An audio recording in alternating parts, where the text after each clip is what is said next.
Welcome back to another episode of The Shift. I'm super excited to be able just to be sitting in front of you in your cars, in your houses, wherever you are, just watching the show. And I'm ready for you all and me to shift from place to place. I know that's a new little intro, but we shifting today. Today, beside me, I met this man on the football field, and he was a man that really believed in God. And off rip, things didn't go as planned as he expected it to, but he continued just to trust God, and he continued to know that no matter what it looks like, that God was always going to pull him through. And even though he didn't get to his expecting and what he thought he may be, God has placed him in a place where he knows he needs to be. Alongside me today, his name is Mr. Tedo. He's the second oldest of four people, and he's from Nigeria. Now, his journey from Nigeria to South Carolina has been a crazy ride. But today, alongside me, I want to be able to introduce you to my right, Mr. Tedo. How you doing, my man? How you doing? Chilling, man. You know, God's been great. God's been great, huh? So, like, we live in large, you know. Wow, living large? Steady shaking rooms. I'm already knowing, man. So, yeah, man. Like he said, my name is Tedo, a.k.a. Big T, or the youngest general. You're going to find out soon. But, yeah, I'll be here, go to school at USC, and I'm happy to be here. It's my OG, it's my big bro. You know, I wouldn't be here without him, so shout out to him. I gotta give you props on that. You good, bro. It's the you OG good. for real, so. OG, yeah. OG crazy, man. You make me sound old, dude. OG, I mean, I hear that, but yeah, I mean, for sure. I gotta give you flowers still, bro. Like, man, you been guiding me since my freshman year, bro. Steady, it's like my emergency contact, bro. Steady calling him, advising me, you know, just put me back on the right track, and you know, just having solid friends around you that puts you back on track spiritually, especially. That really matters a lot to me. Yeah. So I gotta give you flowers, man. Man, you know, I'm always trying to, lead people and guide people while, I'm still trying to get myself going. But, I want to just knock into our first interaction. You know, how we met. Like, man, we was out on the football field, and I remember me and one of my homeboys out there working out when I was grinding. I think it was around 2020 when we first met. I want to know one of the reasons why you just decided to just come up to me, because you came up to me so boldly to work out. But why did you decide to make that decision? I mean, I feel like I'm the type of person that every opportunity that I see, I like to take it, especially if it's gonna be of advantage to me. And I'm not scared to talk to anybody, bro. I feel like I walk up to anybody, big, small. It doesn't really matter to me as long as I need to do what I need to. I'm gonna walk up to you, and I'm not scared of rejection. If you tell me no, it's like, all right, the show must go on. Yeah. You feel me? But I appreciate you like saying yeah to me, and like it's a great workout session. I've never been worked out like that before. Before then. But, yeah. I want to get into just the first time. You're from Nigeria, and I want to get into just the background of just who you are and why you decided to come, and how did you even make it all the way to South Carolina? So what was it like when you first grew up in Nigeria? Ooh, I mean, it's a great country, great people, great food. So shout out to them. Shout out my Nigerians. That's family.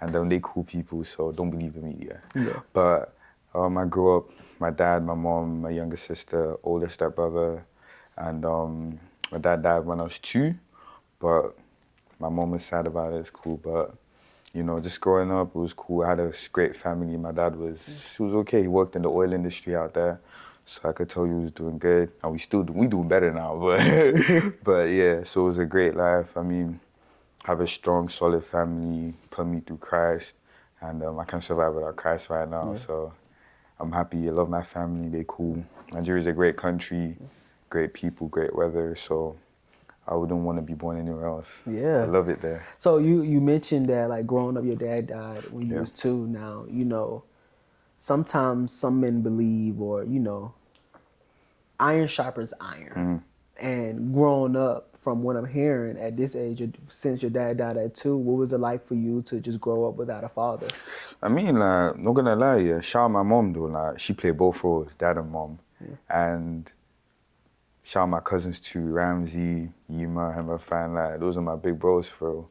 So and my uncle too. So like, just being around like older men, like men that have already like way older than me, have experience in life. I didn't really feel the void of not having a dad. You feel me? I still felt it, but it was just like, you know, my Duke's doing what she can, playing both roles.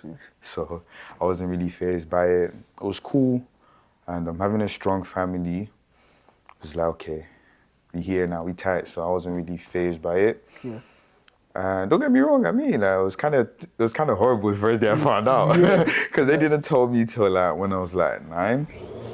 But it was alright still, like, I'm not tripping about it. I mean, I didn't know him. He died when I was 2, so Yeah. I don't really have that much backstory in him. Yeah. But yeah, you feel the void. It was cool, great family. I was surrounded by men too, so they play their roles. And I'm here. Shout out to them, my family, they're here. So, you know, you mentioned just now that your mom played both roles. What was Yeah. it like seeing, you know, being a guy in the house and seeing your mom have to play the role of a man and a woman? How did you navigate through that? Or did that push you and drive you to become who you Oh, are nah. today? I hear that, bro. I mean, it dropped. Shit, I could say that not just seeing my mom not doing what she could, bro, was like steady motivates me. Even till today, as an OG, as an older guy, older guy. Yeah. So like, that motivated me a lot to make me want to do more, especially for her. And we always had my uncles around, so if there was any man thing that needed to be done, Okay. my uncle always did it. But like talking about providing and all that, my Dukes was there first. And like having a solid family, everyone was putting in together and doing everything together, like, it was good. So the dynamic of you and your family is like very tight. It Yeah, seems we like. tight, we real tight. So even when your dad died, it was almost like there was no slack that was even being cut under, you know, behind your mom. 'Cause as soon as, like, you know, rest in peace to your father, by the Yeah. way. As soon as your dad died, it was like everybody else stepped up to be able to take that place. So it's like you almost didn't need to. That void was already filled with other people. Filled instantly. Like my mom said that when people came to comfort her, like tell her like, oh yeah, sorry about it. Even the person that, cause my dad died from a plane crash, and the person that he swapped the tickets with, like, it was just like me and you. I'm traveling to Lagos right now, and what's her name? You have an earlier flight than you, and I'm like, okay, let's swap it. Like, so I'm not in a rush, so I'm gonna go later on. We swapped tickets. And unfortunately, the one you were supposed to be on was the one I went on, and that was the one I died in. So that's how it happened. Yeah. And the person that came to my mom, like the guy that comes to my mom, like, oh yeah, me and your husband swapped tickets and all that. She wasn't angry about it, like, oh yeah, it's just life. She was mad about it, like she was sad and all of that, people comforting her, but eventually she was one that comforting people. So imagine people coming to your crib to tell you sorry, and you're the one telling them sorry. Wow. And one thing she told me was that after my dad died, she had told God that she believed that he was going to provide the car, the house, everything for her, everything she told her. But after he died, she put the responsibility on him. She put the responsibility on God. And I can say God delivered. Wow. He put in even way more than she expected. Wow. So you said that God basically, y'all put the responsibility back on God. Exactly. And so how do you believe that in your lifetime that God delivered for you? Like, what was the after effect of after everything happened? I would say that in my journey up until now, I've seen God come through so much that me doubting him is like a big sin to me. Like, he's come through too many times, bro, like back to back to back to back. It's like, it's on autopilot right now. It's like, just live life knowing that God gonna take care of it. If there's any needs I tell you, bro, that in every situation I found myself in, I've never lacked. God always came through one way or the other. So me not believing in him that he's gonna provide for me, it's like, that's a very big sin. Very, very big sin to me.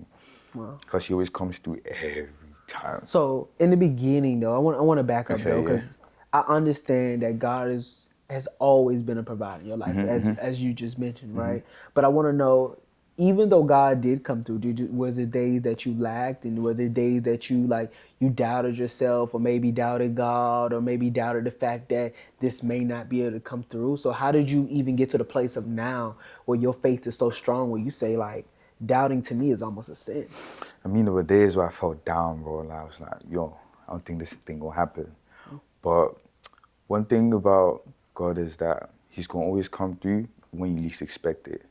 So I'm thinking like, oh yeah, the day before my breakthroughs, I'm always thinking like, oh yeah, this thing isn't working. But by the morning, it's a new day. It's a different type of vibe. That thing I've been praying for and doubting him for comes through. So the biggest thing I could say is I have so much faith in God that all I just have to do is just wait. Wow. Patience, believe. My journey to get here, bro, before I got here, the wait was crazy. We about to jump. We're gonna jump into that. We're gonna leave that for later on. Yeah. I want to know, your journey here. Yeah. What was the beginning point of you growing up as a kid to get to this place? What was the beginning like for you? Okay, so shout out my mom. She used to, as a kid, I was a little bit, I wouldn't say naughty, but I was just like playful, distracted.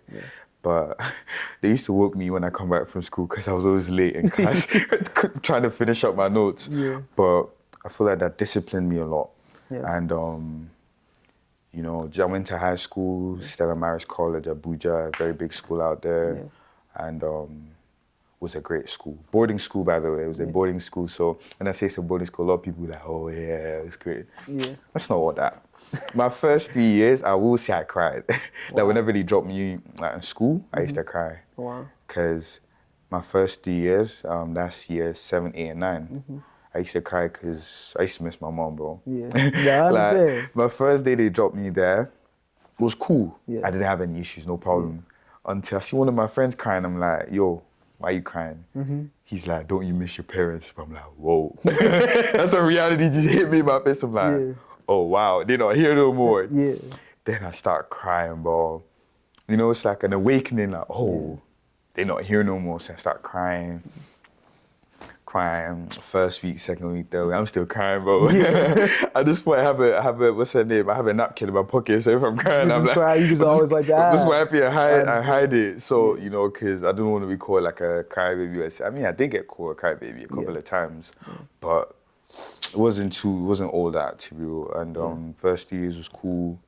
And then eventually, around 10th grade, 11th grade, 12th grade, 10th grade was really when life started changing. I started assuming like positions of like class captain and like leadership roles in school, from the church to the school. That was everywhere, getting to know people. Teachers loved me. And and eventually like that just all started piling up. By my 11th year, I was low-key running the school. I still had my seniors above me, so I was like, I still calmed down. That was when I really started my business. I'm a businessman. Like I said, every opportunity, I like to grab it. I'm greedy with it. Hungry for it. So you feel me? So my 11th grade, I started like getting involved in like candies and all of that. Like in the sense that I went to boarding school, so like candies, sweet chocolate, all of that was it was contraband. So wait, in boarding school, having candy was like contraband? Yeah. How so? Because it's like, the school didn't give you that. So boarding school is just more so like school food, like regular food, healthy food, and that's it? Yeah, like, so we used to eat 5 times a day, actually. Wow. Breakfast. The school used to feed y'all? Yeah, we eat 5 times a day. They used to feed us. So it's like the school gave us everything we needed. So it wasn't really like, just pay your school fees, that's covering your tuition and your meals and everything. And you slept there too, right? Yeah, I slept there 3 months each. Like we have 3 semesters actually. Wow. Not compared to 2 here. So we have first semester, second, and third.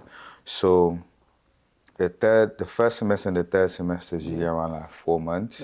And like the second semester is usually like 3 months. So it's like sleep, wake up, 5 a.m., bro. 5 a.m. they ring the bell, everyone comes out to go pray. And then we all come together, we all pray together. And then from there on, you start your day. And make sure you have a shower, do everything you need to. By 6:30, we out. So was this like a Christian boarding school to where like they almost instilled God inside of you? Yeah. It's a Catholic school. It's a Christian school, so it's still Catholic still. But they had space. We all serve Jesus Christ, Catholic, Pentecostal, all of it. We all serve Jesus Christ. So we all just pray together in the morning. Before we ate meals too, like out of the 5 times, whatever meal we ate, we always pray before we ate. So it was like, as a group or individually? The whole dining has to pray together. So we usually have like a Catholic prayer that we say. I can't really call it because it's been a while, not gonna lie. But we had a prayer that we used to say all together. They serve us the food, we all say the prayer together, and after that we all eat. And after we finish eating, we say the prayer to thank God for the meal we just ate. Then we leave. So that's what we did for every 5 meals. Wow. And that's something that you had to do for 3 months. So, you know, I want to get into the place where you feel that you had to, after you was getting out of boarding school, because once you in the boarding school, you decided to make a change in your life. Yeah, right? like, So why did you decide to choose USC, and how did you even decide to come up with it? Was it something that God told you, or? Not gonna lie, can we run it back to the part where No, my go boarding ahead. school story? I need No, I need to say this part. okay. So in boarding school, contraband was obviously like candy, chocolate, because the school didn't give it to you. For sure. So like I said, I'm a businessman, and I had the streets. They needed a candy. They needed, we were kids, bro. So it's like we obviously need that sugar and like the drinks and all of that. So I saw that's like a market. Like, okay, you don't have it, but I have it. And I wasn't really a candy guy, all of that. So I used to have a lot of it. And shout out my mom, she used to actually bring me candy to school. And when she comes into the office, it's like, I'm putting in my bag. It was normal, but it was just like, just don't get caught. Just put it in my bag, toss it to one of my guys outside, and then they go put it down. They go put it at my spot for me. And after that, I used to sell it to the kids. Like, okay, what do you want? I got you. And do you know the funny fact is that because of how much like weight I was carrying, like because of like the chocolate, candy, drinks, whatever, you know, I became not a target, but I had people on me.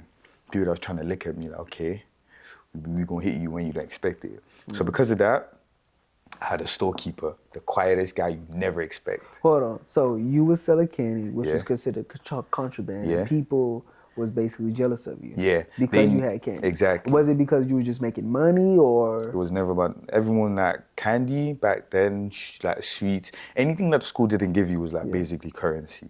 So and that's the way that you made your money, for you to even have it in your pocket. Exactly. So this was you to also bring that money back home to give back to your mom to help her, or was this more so just to have in your own pocket? Well, just having my pocket, because when in school, and my mom didn't really need the money, bro. It was like, she didn't really need the money. She gave me the candy for myself. I just decided to sell it. Okay. And I made my money, had my storekeeper, and I had my accountant, 2 different people, and I made sure they never knew each other.